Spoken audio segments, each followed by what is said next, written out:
আগের পর্বে আমরা জেনেছিলাম যে ক্ষুদিরামের দুরন্তপনায় অতিষ্ঠ হয়ে পাড়ার লোকে প্রায়ই ক্ষুদিরামের দিদি অপরূপা দেবীর কাছে নালিশ করতেন, কিন্তু অপরূপা দেবী কোনোদিনই বাপমাহারা ভাইকে শাসন করতে গিয়ে বাজে কথা বলতে পারেননি, বরং দিদির ভালোবাসায় ক্ষুদিরামকে মা বাবার অভাব ভুলিয়ে দিয়েছিল। এরপর অমৃতলালবাবু তমলুকে বদলি হলে তিনি ক্ষুদিরাম ও ননিবালাকে নিয়ে সপরিবারে সেখানে চলে যান। এর কিছুদিনের মধ্যেই ননিবালার বিয়ে ঠিক হয়।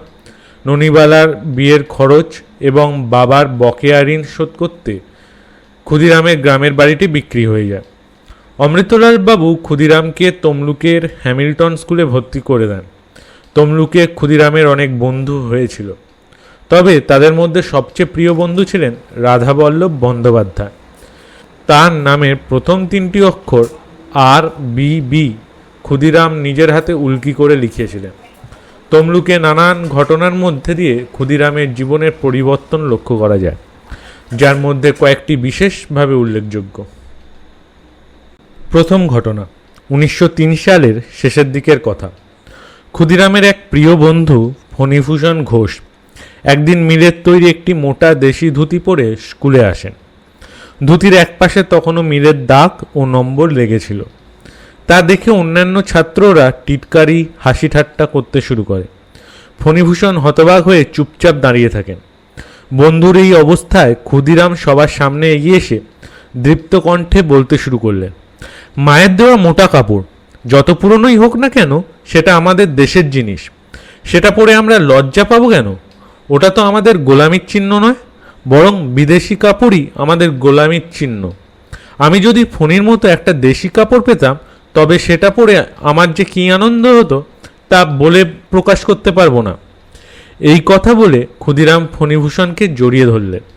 তখন বাকিরাও নিজেদের ভুল বুঝতে পেরে ফণীভূষণের কাছে ক্ষমা চাইল এবং প্রতিজ্ঞা করল দেশি কাপড় পাওয়া গেলে তারা বিদেশি কাপড় ত্যাগ করবে। দ্বিতীয় ঘটনা, হ্যামিল্টন স্কুলের অনেক শিক্ষক গোপনে বিপ্লবী সংগঠনের সঙ্গে যুক্ত ছিলেন। একদিন তাদেরই মধ্যে একজন শিক্ষক ক্লাসের ছাত্রদের ডেকে একটি চ্যালেঞ্জ দিলেন, এক নাগারে টেবিলের উপর ঘুষি মারতে হবে। প্রতিযোগিতায় যারা অংশ নিয়েছিলেন তাদের বেশিরভাগই 7-8টির বেশি ঘুষি মারতে পারল না, কিন্তু ক্ষুদিরাম ছিলেন সম্পূর্ণ ভিন্ন ধরনের। তার হাত থেকে ক্রমাগত রক্ত বের হতে শুরু করলেও তিনি থামলেন না, ঘুষি মারা চালিয়ে গেলেন। অতঃপর শিক্ষক মশাই তাকে থামতে বলেন এবং বুকে টেনে নেন। এরই মধ্যে একবার তমলুকে কলেরার প্রকোপ দেখা দিলে ক্ষুদিরাম তখন নিজের প্রাণের ভয় না করে দিনরাত রোগীদের সেবায় শুশ্রূষায় মনোনিবেশ করলেন। এমনকি কলেরায় মৃত মানুষদের সৎকারও সম্পন্ন করলেন। বন্ধু বান্ধব ও আত্মীয় স্বজনদের বহু বাধা ও বহুবার বলার পরেও ক্ষুদিরামকে কেউ আটকাতে পারেননি। একদিন ক্লাসে দাঁড়িয়ে ক্ষুদিরাম বই পড়ছিলেন।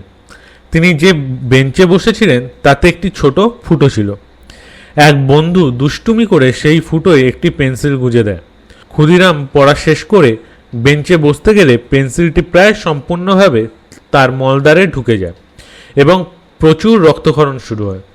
শিক্ষক ও ছাত্ররা ক্ষুদিরামের এই অবস্থা দেখে আতঙ্কিত হয়ে পড়ে, কিন্তু আশ্চর্যের বিষয় ক্ষুদিরাম বিন্দু মাত্র বিচলিত না হয়ে পেছন থেকে পেন্সিলটি বের করে ফেলেন এবং শিক্ষককে অনুরোধ করেন ওই ছেলেটিকে যেন কোনো ধরনের শাস্তি না দেওয়া হয়।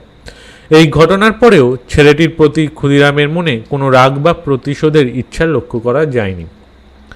এই দুরন্ত দুঃসাহসী স্বভাবের আড়ালে লুকিয়েছিল এক শান্ত, স্নিগ্ধ ও সুরেলা ক্ষুদিরাম। দুরন্ত ক্ষুদিরাম বাঁশিতে স্বদেশী গান বাজাতেন। এছাড়াও তার ছিল ডিটেকটিভ বই পড়ার প্রবল নেশা। তখনকার বিখ্যাত গোয়েন্দা গল্পকার পাঁচকড়িদের বইগুলো ছিল তার ভীষণ প্রিয়। এরপর একদিন অমৃতলাল বাবুর মেদিনীপুর শহরে বদলির চিঠি এলে তিনি ক্ষুদিরামকে নিয়ে সপরিবারে তমলুক থেকে চলে আসেন। 1904 সালে ক্ষুদিরাম ও তার ভাগনা ললিতমোহন মেদিনীপুর কলেজিয়েট স্কুলে ভর্তি হন। সেই সময় এই স্কুলের প্রধান শিক্ষক ছিলেন বাংলার ধর্ম ও সমাজ সংস্কারের অন্যতম নেতা রাজনারায়ণ বসু। অরবিন্দ ঘোষ ও বারীন্দ্র ঘোষ ছিলেন রাজনারায়ণ বসুর বড় মেয়ের দুই ছেলে। রবীন্দ্রনাথ ঠাকুর তার জীবনের প্রথম ভাগে শিক্ষালাভ করেছিলেন এই রাজনারায়ণ বসুর কাছ থেকে। রাজনারায়ণ বসুর ভাই অভয়চরণ বসুর দুই ছেলে শহীদ সত্যেন্দ্রনাথ বসু ও তার দাদা জ্ঞানেন্দ্রনাথ বসু, তারা উভয়ই ছিলেন কলেজিয়েট স্কুলের শিক্ষক। কলেজিয়েট স্কুলে ভর্তি হওয়ার পর ক্ষুদিরামের ব্যায়াম চর্চায় ঝোঁক তৈরি হয়।